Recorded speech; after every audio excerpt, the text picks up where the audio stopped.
So guys आज हम बात करने वाले हैं सरियलिज्म के बारे में।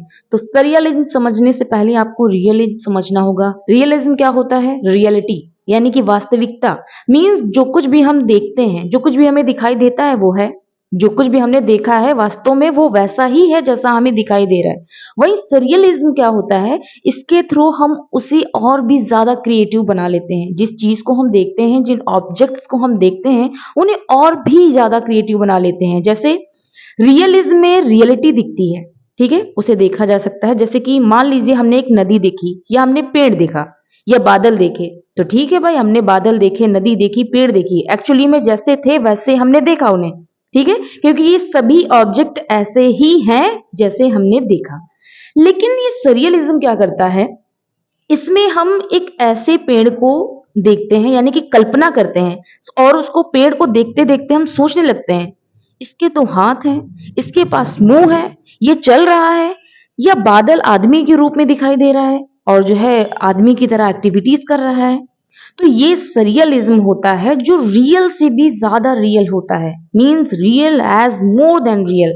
इसको आर्ट में यूज किया जाता था, उसके बाद इसे लिटरेचर में ले आए। अपने राइटर्स जो हैं वो इसे लिटरेचर में ले आए। सरियलिज्म होता है, ये हमारे अचेतन मन यानी कि अनकॉन्शियस माइंड में जो पिक्चर्स होती हैं उनको प्रेजेंट करता है। इसमें इंसान को जो सपना दिखाई देता है उसी को सच मानने लगता है, ठीक है, जो सरियलिज्म होता है। अच्छा, आपने परियों की दुनिया के बारे में तो सुना ही होगा। फिर इससे रिलेटेड आपने सपने भी देखे होंगे कि परियां आई, आपको बहुत ज्यादा फ्रूट्स दिए, आपको कोई जादू की छड़ी दी, आपको सुलाया, आपको प्यार किया, सब कुछ किया, ठीक है।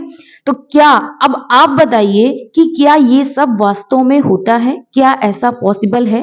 या मान लीजिए आप एक सपना देखते हैं, फिर आप उसमें देखते हैं कि आप सपना देखते देखते आप देखते हैं कि आप मुंबई में पहुंच गए, आप एक्टिंग कर रहे हैं, आपको एक्टर बना दिया गया है, आप हीरो बन गए हैं, किसी मूवी में एक्टिंग कर रहे हैं, ठीक है।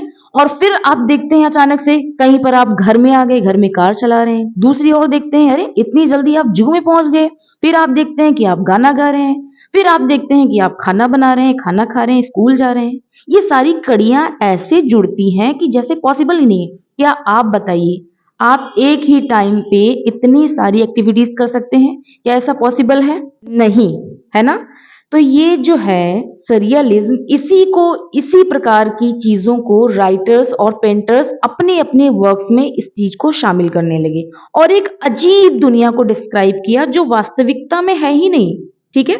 तो ये सरियलिज्म होता है, यानी कि जिस चीज को हम देखते हैं उसे और भी ज्यादा क्रिएटिव बना देते हैं, ठीक है। ये राइटर्स जो होते हैं, इसमें सपने की एक दुनिया दिखाई जाती है जो एक्चुअली में होती ही नहीं है। अनकॉन्शियस माइंड में जो कुछ हमारे माइंड में चल रहा होता है, दिमाग में चल रहा होता है, उसको हम आर्ट के थ्रू या लिटरेचर के थ्रू प्रेजेंट कर देते हैं, जो कि रियल में है ही नहीं।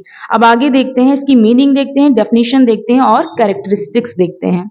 आर्ट और लिटरेचर में 20वीं सेंचुरी का एक आंदोलन, जिसमें असंबद्ध इमेजेस या इवेंट्स को एक सपने की तरह एक अजीब या इम्पॉसिबल तरीके से एक साथ रखा गया और ये प्रेजेंट करने का प्रयास किया गया कि किसी पर्सन के दिमाग में क्या होता है, वो क्या सोच सकता है, कितनी लिमिट होती है इसके दिमाग की सोचने की, और वो कैसे प्रेजेंट किया जाएगा। ये जो सरियलिज्म होता है ये बहुत ही ज्यादा क्रिएटिव होता है और काल्पनिक होता है।